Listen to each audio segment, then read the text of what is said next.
গল্পের নাম ওয়াকারুজ্জামানের পাখি নয়, ওয়াকারুজ্জামান নিজেই একটা পাখি। কথা হলো, ওয়াকারুজ্জামান নিজেই পাখি নাকি ওয়াকারুজ্জামানের একটি পাখি আছে? আমার এই গল্পটাকে আপনারা কোন নামে অভিহিত করবেন সেটা আপনারাই ভালো জানেন। ওয়াকারুজ্জামানের ইচ্ছা, শক্তি, অভিপ্রায়, প্যাট্রিয়টিজম নিয়ে আমরা পরে মিলাবো, আগে গল্পটি শুনি। গল্পটি ইসলামের খলিফা হারুনের যুগে। খলিফা হারুন তখন বাদশাহ বাগদাদের। তো তিনি বিকালে পায়চারি করছেন, সুন্দর লন ধরে হাঁটছেন যেখানে ব্যাবিলন। তো সেখানে দেখলেন এক লোক একটি বিশাল পাখি নিয়ে বসে আছে। তো খলিফা হারুন কৌশলবশত পাখিটির দাম জিজ্ঞেস করলেন এবং দাম জিজ্ঞেস করে তিনি চলে গেলেন।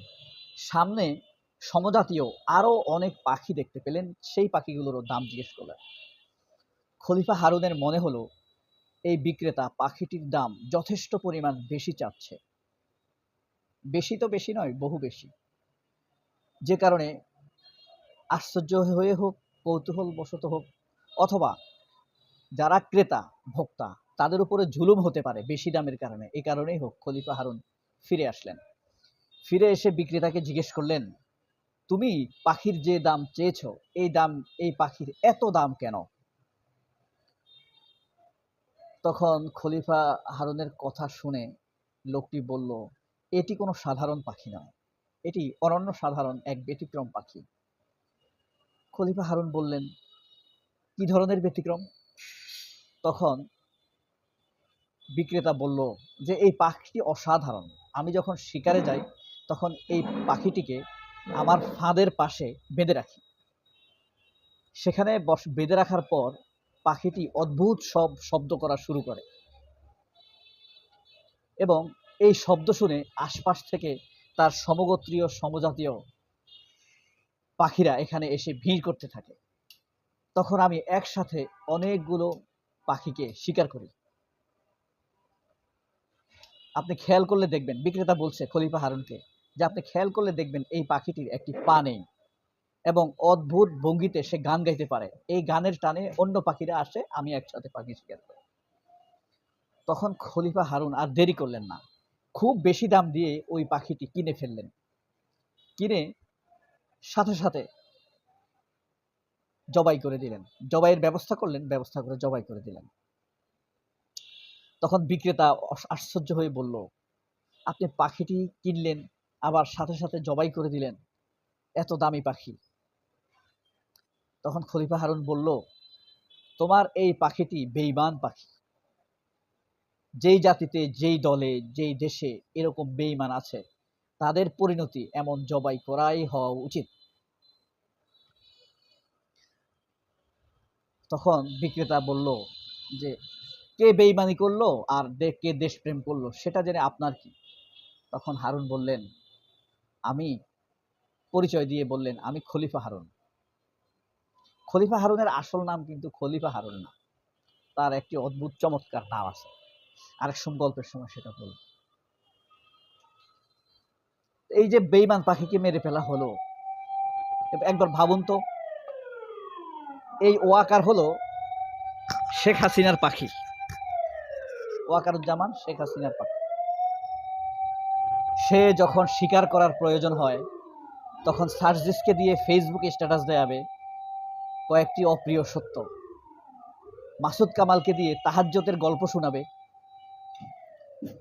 ক্যাপ্টেন আবু রুশদকে দিয়ে সে দেশপ্রেম সততার গল্প শোনাবে, এদেশের মানুষকে প্রতারিত করবে, মঞ্জুর আলম পান্নাকে দিয়ে কোদালের বদলামি করবে, অথবা দেশের জয়া আহসান সুন্দরী যত ট্র্যাপ আছে আওয়ামীপন্থী মহিলা তাদেরকে দ্বারা, বা নীলা ইসরাফিল এদেরকে দ্বারা এনসিপি নেতাদেরকে ট্র্যাপ দিবে, তারপর রেকর্ড করবে। সাংবাদিক ইলিয়াস পিনাকি, কনক সারোয়ারদের একটি মামলাও প্রত্যাহার করতে দেবে না, আদালতকে চাপ দিবে। তখন সে তাহাজ্জুদের গল্প শোনানো। যখনই সে কোনো অপকর্ম করবে, তখনই সে হয় তাহাজ্জুদের গল্প শোনাবে, নয়তো সততার গল্প শোনাবে, নয়তো সে ডক্টর ইউনূসের সাথে সাক্ষাৎ করবে। সে দেখবেন মাঝে, মাঝে ডক্টর ইউনূসের সাথে সাক্ষাৎ, খালেদা জিয়ার সাথেও সাক্ষাৎ করেছে।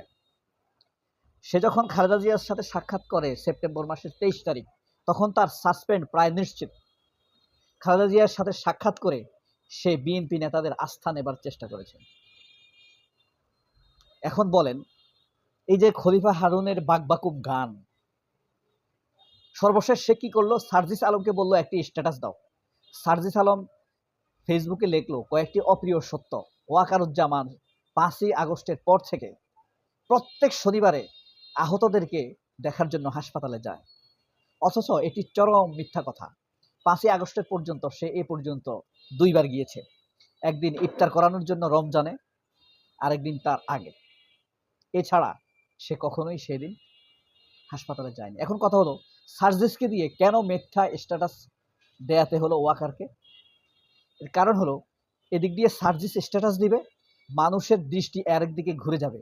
মানুষ তখন স্ট্যাটাস নিয়ে কল্পনা করবে, চিন্তা করবে, উত্তেজিত হবে। এই ফাঁকে শেখ হাসিনার খালাতো ভাইকে সে প্রমোশন দিয়ে ফেলবে। শামস তাবরেজ লেফটেন্যান্ট কর্নেল থেকে তাকে কর্নেল না বানিয়ে ব্রিগেডিয়ার জেনারেল বানিয়ে দিয়েছে। সেই লোক সরাসরি গুলি করার নির্দেশ রয়েছে। আমার দেশ পত্রিকা বন্ধ করার ইতিহাস রয়েছে তার, এবং বড় বড় গুমগুলো করার ক্ষেত্রে তার হাত রয়েছে। অথচ তাকে সাসপেন্ড না করে প্রমোশন দিয়েছে।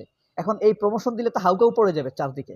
এই কারণে সে এর আগে আরেকটি ঘটনা, এই কারণে ওয়াকার আরেকটি ঘটনা, ওই পাখির মতো, পাখি কিন্তু ডাক দিয়ে উঠে, গান গেয়ে উঠে, তখন অন্য পাখিরা এসে তার দিকে মনোযোগ দেয়, শিকারে শিকার করে। ওয়াকারও এরকম ডাক দেয়, মানুষের দৃষ্টি সেদিকে যায়, আর সে তার আসল কাজ করে ফেলে। তো পাখির যে পরিণতি হয়েছিল, ওয়াকারের আনুগত্য, কর্মতৎপরতা এবং অবিনীত মানসিকতা, এদেশের মানুষের, গরিব মানুষের, রিক্সাওয়ালা কামার কুমারের ট্যাক্সের টাকায় তার বেতন হয়, তার স্ত্রীর শাড়ি হয়, বাচ্চা কাচ্চার পড়াশোনা হয়, তার মা বাবার খাবার হয়, আত্মীয় স্বজন পরিচয় দেয় আমাদের ওয়াকার সেনাপ্রধান। অথচ সে আনুগত্য এই দেশের প্রতি নয়।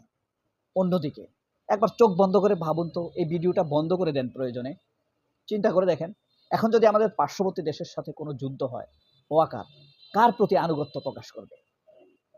কি বিশ্বাস হয় আপনার? সবাই অনেক ভালো থাকবেন। আল্লাহ হাফেজ। আসসালামু আলাইকুম।